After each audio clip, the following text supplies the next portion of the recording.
방금 읽은 말씀인 이 신명기 11장 29절부터 32절까지 말씀을 본문으로 신뢰가 시야를 결정합니다. 신뢰가 시야를 결정한다라는 주제를 가지고 하나님 말씀을 함께 나눌 때 전하는 전하 듣는 여러분 우리 모두에게 크신 하나님의 은혜가 임할 수 있기를 바랍니다. 바둑이나 장기를 두는 사람들 중에는 고수가 있는 반면에 바둑돌을 처음 잡아본 하수가 있습니다. 근데 여러분 사실 고수나 하수 그 사람이 고수냐 하수냐는 한눈에 알아볼 수 있습니다. 장기 두고 바둑 두는 거 보면 다 대번에 알 수 있는 거죠. 고수는 항상 먼 수를 내다봅니다. 지금 당장 두는 여기에 관심 있는 것이 아니라 앞으로 어떻게 행할 것인가를 미리 계획하면서 멀리 내다보고 바둑돌을 두는 거죠. 고수의 관심은 항상 지금에 있는 것이 아니라 앞으로에 있다는 거예요. 하지만 하수는 어떻습니까? 지금 당장 내 앞에 펼쳐진 이 문제에만 집중하면서 발등에 떨어진 불 끄기에 여념이 없다는 거죠. 여기 막다가 저기 뚫리면 저기 가서 막습니다. 거기 뚫리면 또 거기 가서 계속 막아요. 끊임없이 지금 당장 펼쳐진 문제 이것만 집중하면서 정신없이 그 문제에만 매달려서 낑낑대다가 그러다가 어느 순간 안 되겠구나 이러면서 돌을 던지고 패배를 인정하면서 고개를 떨구는 사람, 그런 사람을 가리켜서 우리는 하수라고 이야기를 하는 거예요. 여러분 성경 읽고 묵상하면서 느끼게 되는 것이 그런 겁니다. 하나님의 인도하심이 그와 같다라는 거예요. 우리 하나님 우리를 창조하셨고 창조하신 우리를 택하셔서 하나님 자녀 삼으셨는데 하나님이 우리에게 기대하고 바라시는 것 그건 그냥 하수처럼 지금 당장 눈에 보이는 이러저러한 문제에만 급급하면서 매달리고 낑낑대는 것이 아니라 멀리 내다보고 먼 수를 두는 삶을 살기를 우리 하나님은 바라신다는 것입니다. 예수 1, 2년 믿을 것도 아니고 평생 하나님 따라다녀야 되는데 너무 눈앞에 펼쳐진 당장 내가 처리해야 할 이 문제에만 급급해가지고 낑낑대는 것 하나님은 결코 그걸 바라시지 않는 거예요. 우리 하나님은 멀리 바라보시는 분이시고 그 하나님은 당신의 백성된 우리 또한 하나님과 같은 시선, 같은 관심을 갖기를 바라신다는 거죠. 함께 나누려고 하는 이 본문을 통해서도 그와 같은 것들을 깨닫게 되는 거예요. 여러분 우리는 요즘 교회적으로 신명기서 말씀을 묵상하고 있지 않습니까? 우리가 묵상하는 신명기서는 모세가 모압 평지에서 이스라엘 백성들에게 선포한 세 편의 설교를 모은 설교집이라고 말할 수 있습니다. 여러분 설교란 무엇입니까? 설교란 하나님의 뜻을 대중들에게 선포하는 거잖아요.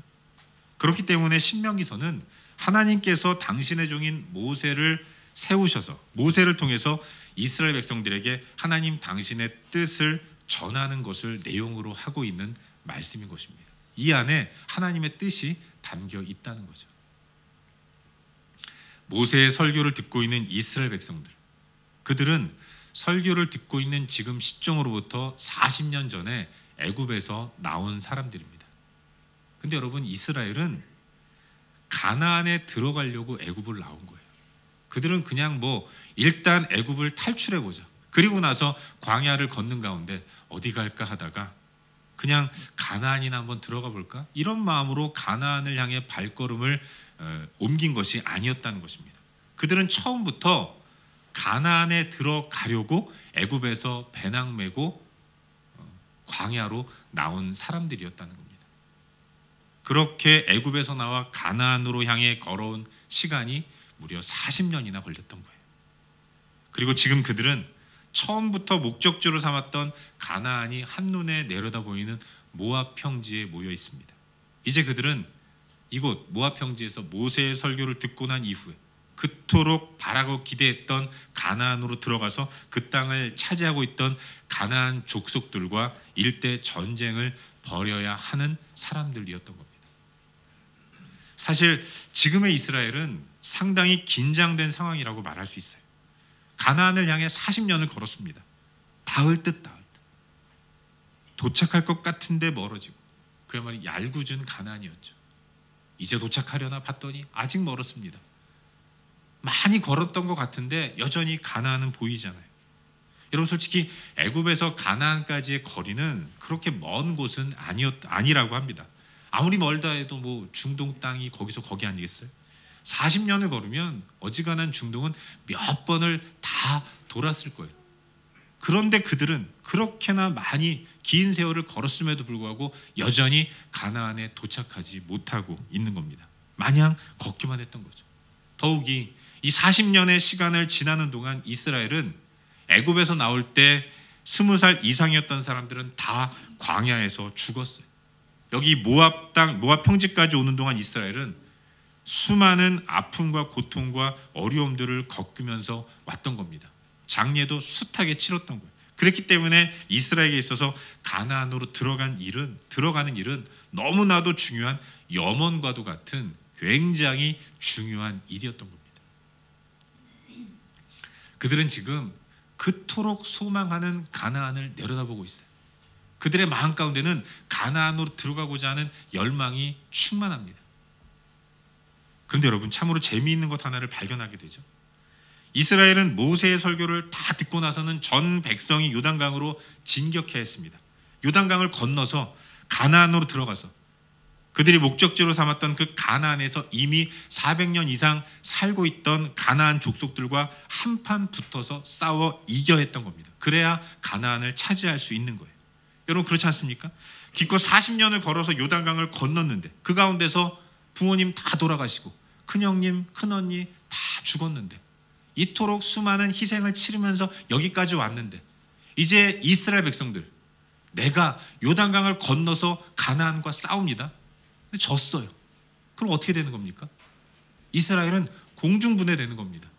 그렇지 않으면 전쟁에 패했으니까 가나안 족속의 노예로 살 수밖에 없는 거예요. 400년 이상 애굽에서 노예로 살았는데 이제 약 40년의 유예기간 끝난 이후에 또다시 가나안 족속의 노예가 된다고 생각해 보십시오. 이게 얼마나 비참한 일입니까? 죽거나 노예되거나 전쟁에서 패하면 이와 같은 비참한 상황들이 벌어지는 거예요. 애굽의 노예에서 가나안의 노예가 되는 겁니다. 전쟁에서 지면. 여러분 노예 생활 계속하려고 이스라엘이 애굽에서 나온 건 아니잖아요. 그냥 노예할 거면 애굽에서 하지. 애굽은 땅도 좋잖아요. 나일강도 풍부하고 물이 많아서 적어도 굶지는 않는 겁니다. 그러니 얼마나 마음이 조급하겠어요. 저들의 온 관심은 이제 곧 치르게 될 가나안 전쟁에 있을 것이라고 생각하기에 충분했던 겁니다. 그런데요, 신명기에서 발견하게 되는 아주 의미심장한 것 하나가 있는데 신명기에 등장하는 그 누구도 이제 앞으로 치르게 될 가나안 족속과의 전쟁에 대해서는 별로 그렇게 언급을 하지 않고 있다는 겁니다. 이제 그들은 설교 듣고 와 하고 전진에 나아가서 요단강 건너서 가나안 서쪽의 가나안 족속들과 일대 전쟁을 벌여서 승리해야 하는데 제3자의 입장에서 우리의 관점으로 보면 이스라엘 백성들의 최대 관심은 어떻게 하면 이스라엘 가나안 족속과 싸워 이길까? 여기에 최대의 관심이 있을 것 같은데 그런데 그들은 별다른 관심을 보이지 않고 있다는 거예요. 전쟁에 대해서.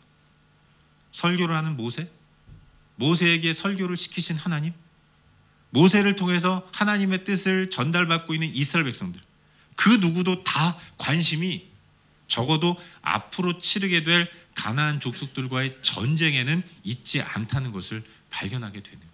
이게 참 이상한 일인 것입니다. 그럼 어디에 있는가? 설교하는 모세도 그렇고 설교시킨 하나님도 그렇고 그 설교를 듣는 백성들도 그렇고 모압 평지에 모인 이제 가나안으로 들어가 살게 될 이스라엘 백성들의 최대 관심은 전쟁에 있는 것이 아니라 전쟁 이후에 가나안에서 어떻게 살아야 하는가?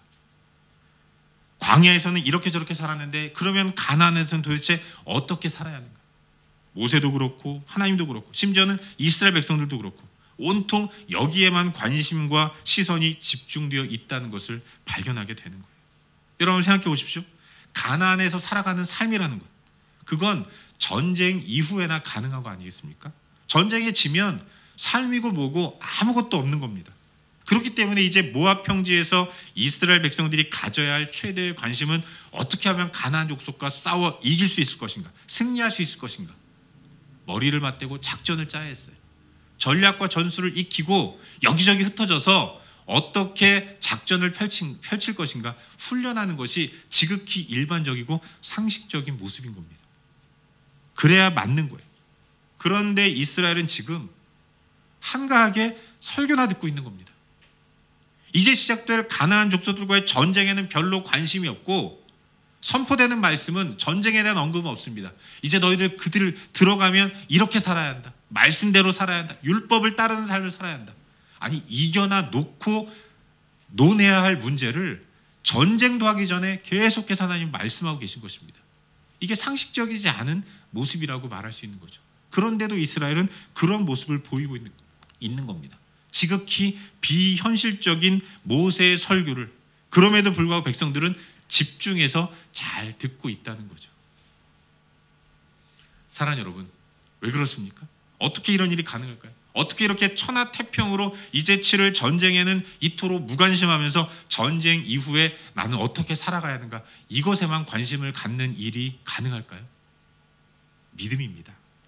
전쟁을 눈앞에 둔 이스라엘 백성들이 그럼에도 불구하고 전쟁 이후의 삶에 더 지대한 관심을 가질 수 있는 이유, 가나안에서 어떻게 살아야 하는가를 고민하고 있는 이유는 하나님에 대한 신뢰 때문에 그런 거예요.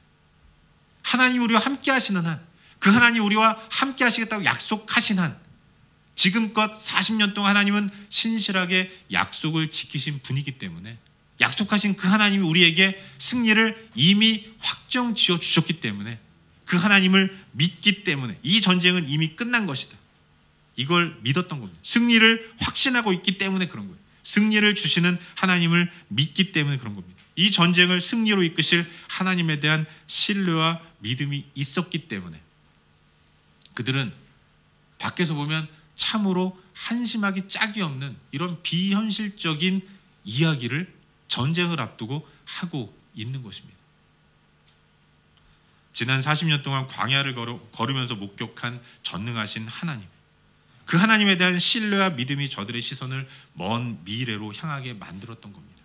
하나님은 광야에서 매일매일 안전하게 저들을 지키시고 인도하셨어요. 그것처럼 이제 치르게 될 가나안 족속들과 전쟁 또한 승리를 안겨주실 것이라는 확신이 있었던 겁니다. 그래서 그들은 눈앞의 현실보다도 앞으로의 미래에 대한 소망에 더 무게중심을 두고 있는 모습을 보이고 있는 거죠. 그들이 소망으로 똘똘 뭉쳐서 전쟁은 이미 승리한 거고 우리의 고민은 그게 아니라 이제 들어가서 어떻게 살아야 하는가, 여기에만 관심이 있는 이유는 적어도 그들에게는 가나안 정복 전쟁을 승리로 이끌겠다고 약속해 주신 하나님에 대한 믿음이 있었기 때문에 그래요. 하나님에 대한 신뢰가 더 먼 곳을 바라보게 만드는 것입니다. 사랑하는 여러분, 오늘 본문을 한번 보십시오. 하나님 말씀하시지 않습니까? 너희는 그리심산에서 축복을 선포해라, 에발산에서 저주를 선포해라 말씀하세요. 여러분, 이스라엘이 저주를 받는 이유는 하나입니다. 순종하지 않아서요. 복 받는 이유도 하나죠. 순종하면 복 받는 겁니다. 여호와의 말씀이 순종하는 자는 복을 받을 것이고 말씀에 불순종하는 자들은 저주를 받게 될 것이라고 말씀하시는데, 그 복을 선포하는 장소로 그리심산을 지정하셨어요. 저주를 선포하는 장소로 에발산을 지정해 놓고 계신 겁니다. 그런데 그 그리심산과 에발산은 어디에 있는 곳인가? 우리 다 같이 오늘 30절 말씀을 함께 읽도록 하겠습니다. 함께 읽겠습니다. 30절 시작. 이 두 산은 요단강 저쪽 곧 해지는 쪽으로 가는 길을 뒤 길갈 맞은편 모래 상수리 나무 곁에 아라바에 거주하는 가나안 족속의 땅에 있지 아니하냐. 어디 있습니까? 가나안 족속의 땅에 있지 아니하냐. 그들은 가나안에 들어가지 않았어요. 아직 싸우지 않은 겁니다. 싸워야 해요. 그런데 하나님은 가나안 땅 한복판을 지정하면서 너희는 이제 하나님 백성, 나의 백성으로 생활할 때 내 말에 불순종하는 자들을 에발산에서 저주해라, 내 말에 순종하는 자들을 그리심산에서 축복해라 말씀하시는 겁니다. 여러분, 이스라엘의 삶은 순종하는 삶이에요. 순종하면 복 받는 것이고 불순종하면 저주를 받는 겁니다. 그런데 그 복과 저주를 선포하는 산이 가나안 저 깊숙한 한복판에 있다는 겁니다. 그 땅은 지금 아직까지는 가나안 족속의 땅이었다는 것입니다. 이제 들어가 싸워 승리하면 그 땅이 이스라엘의 땅이 되는 거예요. 그럼에도 불구하고 하나님은 미리부터 너는 그리심산에서, 너는 에발산에서 복과 저주를 선포해야 한다. 이미 그 땅을 하나님께서 이스라엘 백성들의 땅으로 인정하고 이와 같은 명령을 주고 계신다는 겁니다. 이게 무엇을 의미하겠습니까? 그 전쟁 같은 거 너무 그렇게 신경 쓰지 말아라. 내가 너와 함께 하는데 네가 과연 질 것 같으냐? 그 땅은 이미 너희 땅이라는 것을 믿고 나만 신뢰하면서 이제 너희들의 관심을, 너희들의 시선을 먼 곳에 두어라. 한참 후에 너희들이 살아갈 삶을 기대하고 꿈꾸면서 전쟁을 치러야 한다라는 것을 말씀해 주고 계신 거예요. 승리를 이와 같은 방식으로 약속해 주고 계신 하나님의 모습을 발견하게 되는 겁니다. 여러분, 남의 땅에서 복과 저주를 선포하겠습니까? 이런 건요, 우리 땅에서는 하는 거예요. 그런데 하나님은 전쟁을 시작하기도 전에 이미 모압 평지에서 이스라엘 백성들에게 구체적으로 복과 저주를 선포할 산을 지정하시고, 그 땅은 이제 전쟁해야 할 적들의 한복판이라는 겁니다. 이건 적의 중심지가 이미 너희 땅이다라고 하나님이 선포하고 계신 거죠. 이 하나님을 믿으면, 이 하나님을 신뢰하면, 그러면 시야가 넓어지고 관심이 더 깊어져서 지금 당장 치러야 할 이 문제에 집중하지 않고 더 큰 꿈과 소망과 비전 가운데로 나아갈 수 있다는 것을 우리에게 보여주고 있는 거예요. 사랑하는 여러분, 본문 속 이 메시지를 통해서 우리가 깨달아야 할 것이 그겁니다. 이게 바로 구원받은 우리의 모습이어야 한다는 것을 하나님은 도전해 주고 계신 거예요. 우리의 모습이 본문 속 이스라엘의 모습과 같다는 것을 우리는 믿어야 하는 것입니다. 이 메시지가 오늘의 우리에게 주신 하나님의 약속이라는 것, 여러분 그걸 믿으시길 바랍니다. 솔직히 우리의 삶을 돌아보면 많은 문제가 있습니다. 각자 저마다 여러 가지 숙제를 끌어안고 이러저러한 일들을 행해요. 때로는 한숨을 쉽니다. 엄청난 걱정 때문에 밤잠을 설치는 경우도 많아요. 하지만 하나님이 그런 우리에게 주시는 도전과 권면은 그 문제 앞에서 너무 고민하지 말라는 겁니다. 우리의 시선과 관심이 좀 더 먼 곳에 있어야 한다는 것을 말씀하고 계신 거예요. 여러분, 이런 생각 해봅니다. 사실 우리한테나 고민이고 문제지 하나님께는 그게 고민거리나 되겠습니까? 아무것도 아닌 거예요. 나는 능력이 없어서 내 앞에 펼쳐진 문제를 바라보면서 한숨만 쉬고 어떡하지 고민하지만 하나님께는 그 모든 것들이, 전능하신 하나님께는 아무것도 아니라는 것입니다. 그 전능하신 하나님이 우리에게 말씀하시지 않습니까? 예수 그리스도를 통해서 우리에게 선포하셨어요. 수고하고 무거운 짐진 자들아 다 내게로 오라. 내가 너희를 쉬게 하리라. 친히 우리를 부르시는 겁니다. 이 문제 끌어안고 땅이 꺼져라 한숨 쉬면서 지쳐 허덕이는 나에게 주님 말씀하세요. 수고하고 무거운 짐진 자들아, 너 말이야, 너 나에게 와. 내가 너의 짐을 대신 짊어질 것이고 이 문제 내가 해결해 주겠다 말씀하시는 겁니다. 그 문제 다 맡기고 이제 너는 염려하지 말고 나를 바라보면서 내일을 바라보는 삶을 살아. 너의 시선을 오늘에 두지 말고 내일에 두어야 한다. 너의 관심은 승리 이어서는 안 된다. 승리 이후에 펼쳐질 풍성한 새 삶을 기대하며 나아가야 한다. 내가 그렇게 만들어주겠다. 하나님 우리에게 약속해 주고 계신 거예요. 여러분, 하나님은 항상 우리를 그렇게 인도하시는 분이에요. 우리의 시선과 관심은 여기에 머물러 있지만, 그래서 근심하고 고민하고 괴로워하지만 하나님은 항상 그 너머를 바라보도록 이끌어 주시고 인도하시는 분이라는 것입니다. 실제로 그랬어요. 여러분, 하나님은 지금 전쟁을 앞둔 이스라엘 백성들에게 비현실적인 미래의 소망을 말씀하고 있지 않으십니까? 계속 그런 식이었던 거죠.